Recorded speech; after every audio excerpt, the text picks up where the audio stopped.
এর জন্য তো আমরা আন্দোলন করিনি, তোমাদের জন্য আমরা আন্দোলন করি, আমরা আমাদের জন্য আন্দোলন করছি, আমরা আমাদের জন্য আন্দোলন করছি, আমরা তোমাদের কারোর জন্য আন্দোলন করি, তোমাদের মতো কুত্তার বাচ্চাগুলোর জন্য আমরা আন্দোলন করিনি। আমাদের ছাত্রদের ব্যবহার করে এরা এখন সুবিধা নিচ্ছে। আমরা নৌকা ডুবাইছি ধানের শীষ লাগানোর জন্য না, আমরা ধান লাগানোর জন্য আমরা নৌকা ডুবাইনি। আমরা নৌকা ডুবাইতে চাইনি, আমাদের দাবি এটা ছিল না। আমরা কেউ নৌকা ডুবাইতে চাইনি, আমাদের উদ্দেশ্য নৌকা ডুবানো ছিল না, কখনোই আমাদের উদ্দেশ্য নৌকা ডুবানো ছিল না। আমরা কেউ নৌকা ডুবাইতে চাইনি।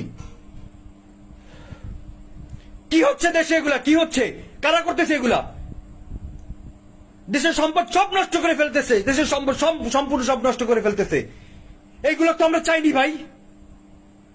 ছাত্ররা কই এগুলো? একটা জায়গা করে স্টুডেন্টরা ইয়ে করতেছে। খুলনায় দেখলাম শেখ বাড়ি সহ যত আওয়ামী লীগের যত অফিস আদালত আছে, আমরা তো তাদের সাথে আমাদের কোনো গ্যাঞ্জাম